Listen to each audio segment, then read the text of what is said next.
यह कहानी है एक बेहद लोकप्रिय वेब सीरीज पंचायत के आने वाले चौथे सीजन से जुड़ी है, जिसे दर्शकों का हमेशा भरपूर प्यार मिला है।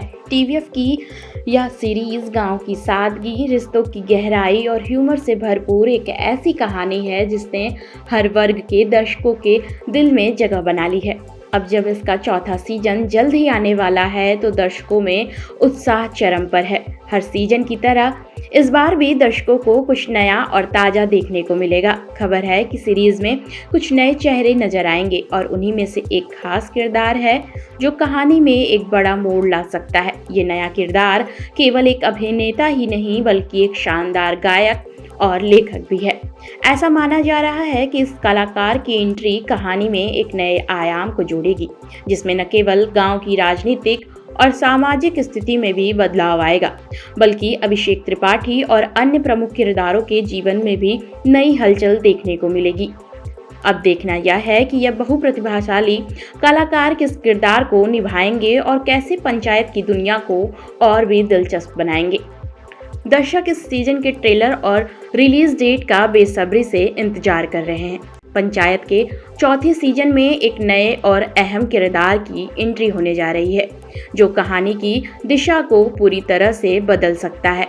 इस किरदार की खास बात यह है कि यह एक राजनेता फुलेरा गांव के संसदीय क्षेत्र के नए सांसद हैं। अब सवाल यह है कि यह प्रभावशाली भूमिका निभा कौन रहा है। इस भूमिका में नजर आएंगे स्वानंद किरकिरे, एक ऐसा नाम जो फिल्म और थिएटर की दुनिया में पहले से ही गूंजता रहा है। भले ही वो पंचायत की दुनिया में पहली बार कदम रख रहे हों, लेकिन उनका अनुभव और अभिनय की गहराई इस किरदार को खास बना देती है। स्वानंद किरकिरे का यह अनुभव और गहराई अब फुलेरा गांव के सांसद के किरदार में झलकने वाली है। न केवल वह एक सत्ता का चेहरा होंगे, बल्कि शायद गांव के विकास, राजनीति और वहां के आम लोगों की जिंदगी में बदलाव लाने वाले एक निर्णायक किरदार भी बन सकते हैं। स्वानंद किरकिरे का जन्म इंदौर में एक मराठी संगीत प्रेमी परिवार में हुआ था। उनके माता पिता पेशेवर गायक थे, जिससे उनका झुकाव भी कला की ओर स्वाभाविक रूप से जुड़ा हुआ। संगीत के माहौल में पले बड़े स्वानंद में अपनी कला को सिर्फ संगीत तक सीमित नहीं रखा, बल्कि दिल्ली के national school of drama (NSD) से अभिनय की बारीकियों में प्रशिक्षित होकर थिएटर और सिनेमा की दुनिया में अपनी अलग पहचान बनाई।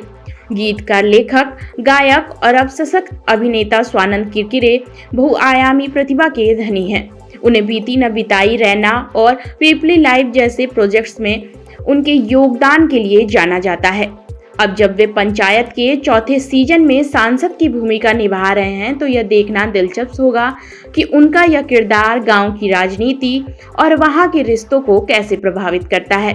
उनका अनुभव और परिपक्व अभिनय निश्चित रूप से सीजन की गंभीरता और गहराई को बढ़ाएगा। जब स्वानंद दिल्ली के प्रतिष्ठित नेशनल स्कूल ऑफ ड्रामा में पढ़ाई कर रहे थे, तब उनके साथ कई उभरते कलाकारों ने भी मंच साझा किया था। इन्हीं में से एक नाम था नवाजुद्दीन सिद्दीकी। यह वो दौर था जब अभिनय की दुनिया में कदम रखने वाले युवा कलाकार अपनी पहचान बनाने के लिए संघर्ष कर रहे थे और स्वानंद उनमें सबसे अलग थे। उनकी बहुआयामी प्रतिभा के कारण हालांकि अभिनय उनके करियर का एक पहलू रहा, लेकिन स्वानंद ने संगीत और लेखन के क्षेत्र में भी जबरदस्त पहचान बनाई। वर्ष 2003 में आई सुधीर मिश्रा की फिल्म के लिए उन्होंने जो गीत लिखा, बावरा मन देखने चला एक सपना, वह उनका टर्निंग पॉइंट साबित हुआ। इस गाने की भावनात्मक गहराई और सादगी में उन्हें एक बेहतरीन गीतकार के रूप में स्थापित कर दिया। इसके बाद उन्होंने कई फिल्मों के लिए हिट और सुपरहिट गाने लिखे, जिनमें जीवन के विविध रंगों और भावनाओं को शब्दों में पिरोया गया।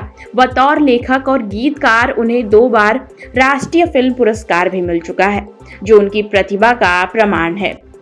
वेब सीरीज पंचायत के चौथे सीजन की कहानी में इस बार एक नया मोड़ आने वाला है। पहले के 3 सीजनों में जहां फुलेरा गांव की सादगी, प्रधान जी की मासूमियत और सचिव जी की व्यवहारिकता के इर्द गिर्द कहानी घूमती रही, वहीं अब कहानी में एक बड़ा पॉलिटिकल एंगल जुड़ चुका है। इस सीजन में सांसद जी की एंट्री के साथ गांव की राजनीतिक हलचलें तेज हो जाएंगी। सीजन 3 में उनकी झलक मात्र एक संकेत थी, लेकिन चौथे सीजन में वह एक मजबूत और असरदार किरदार के रूप में सामने आएंगे। उनकी मौजूदगी फुलेरा गांव की सत्ता संरचना को चुनौती दे सकती है, खासकर प्रधान जी और सचिव जी की जोड़ी को। सवाल यह है कि क्या सांसद जी गांव के विकास में मददगार साबित होंगे या किसी व्यक्तिगत एजेंडे के साथ आए हैं। क्या वह पंचायत के कामकाज में दखल देंगे या प्रधान जी और सचिव जी के टकराव की स्थिति बनेगी। और सबसे अहम, क्या गांव की सादगी और सहजता इस राजनीतिक हस्तक्षेप से बच पाएगी।